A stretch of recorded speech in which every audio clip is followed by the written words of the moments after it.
Hello everyone, Mike here. Are you aware of how many turns the Stratocaster has available just by using the pickups and the turn controls and even just the volume pot? If not, in this video I aim to cover exactly that.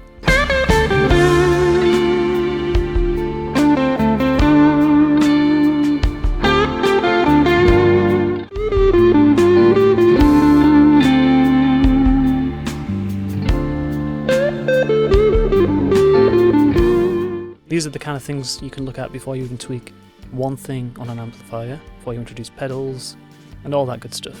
With the Stratocaster, it's a very versatile instrument, and yeah, we're just going to explain in turn all the different options that you have available to you. It was actually inspired by a comment left on a previous video where someone asked me to show the secrets of the Stratocaster. So we'll start with each pickup position in turn, I think, and go from there. First one we're going to talk about is the bridge position, the bridge pickup.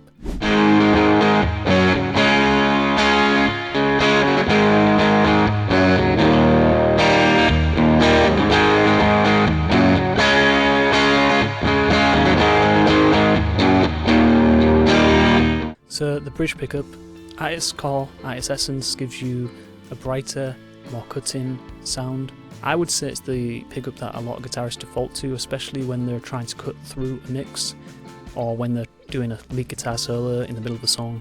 And a common theme you're going to see as we go from this initial position all the way to the other end is, as we go through each pickup selector, the sound will get warmer, more round, more mellow.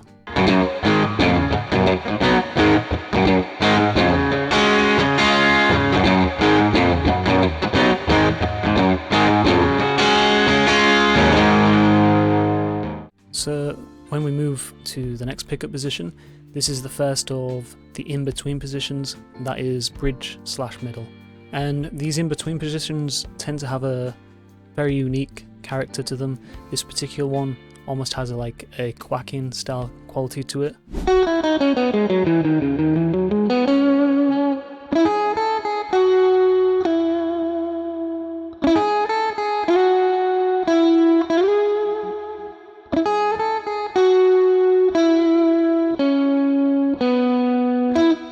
Very good for cleaner stuff, and one guitarist that comes to mind straight away for me who I would identify with the sound of this pickup is Mark Knopfler.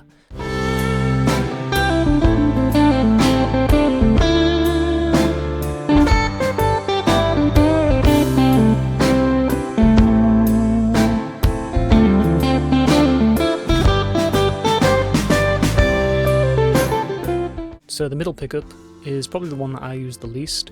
But what I would describe it as is sort of like a blend between the characteristics of the neck pickup and the characteristics of the bridge.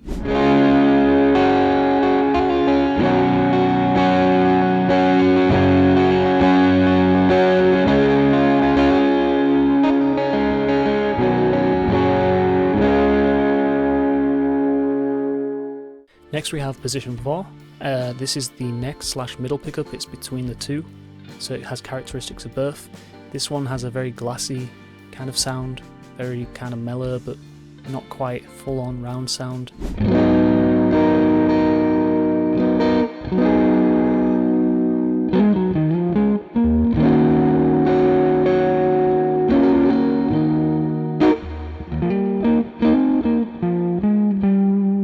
The sound of this pickup reminds me of a lot of Hendrix's cleaner stuff, in fact a lot of Hendrix in general.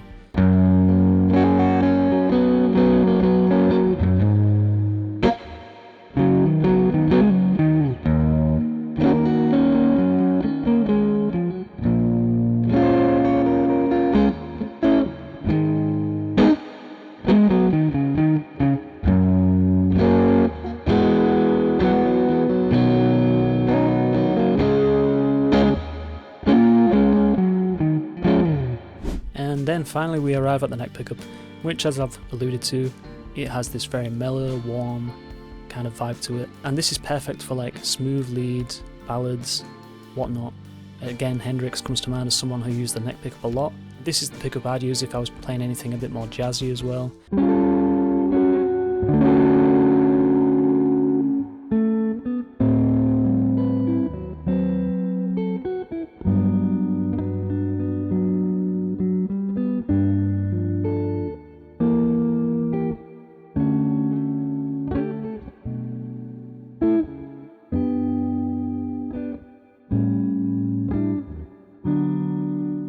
So now we'll move on to talk about the turn controls and how you can think of them and what they do. So at its essence, the way I think of a turn control is I think of it as like an EQ. So for me, when you're rolling the turn back on a guitar, this is essentially what I think of it as like. You're basically rolling off the high end. And the tonal possibilities this offers are numerous, and one turn that comes to mind right away is Eric Clapton's Woman turn. So we'll stick with the neck pickup here. If we roll the turn all the way back and we stay on the neck pickup, we'll get a turn that has this like very round, warm quality to it.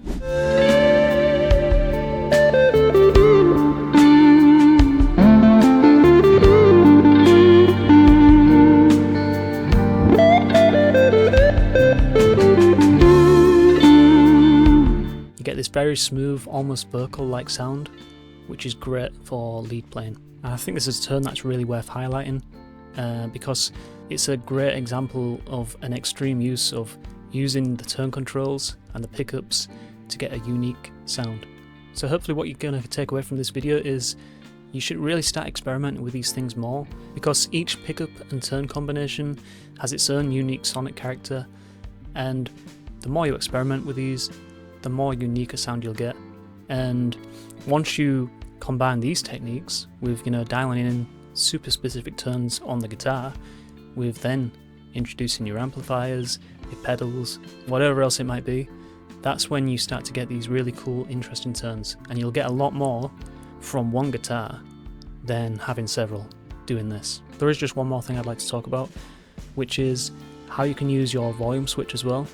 You don't have to think of it as just something that you can just crank up to 10 and leave, because if you've dialed in like a sort of crunchy sound, if you roll the volume back a bit, you can get this kind of like nice happy medium between a clean sound and something that's just on the verge of breaking up. In a live setting as well, you can have it set so that you've got your lead turn dialed in, but if you just nudge the volume back, you've got a turn that you can use for rhythm as well. So hopefully that demonstrates just how versatile the Stratocaster is as an instrument. So I hope you take some inspiration from this. Hope the video was helpful. If you're interested in more content like this, or exclusive backing tracks with access to alt mixed stems, please feel free to go and check out my Patreon. And that's all for this one. Cheers, and see you later.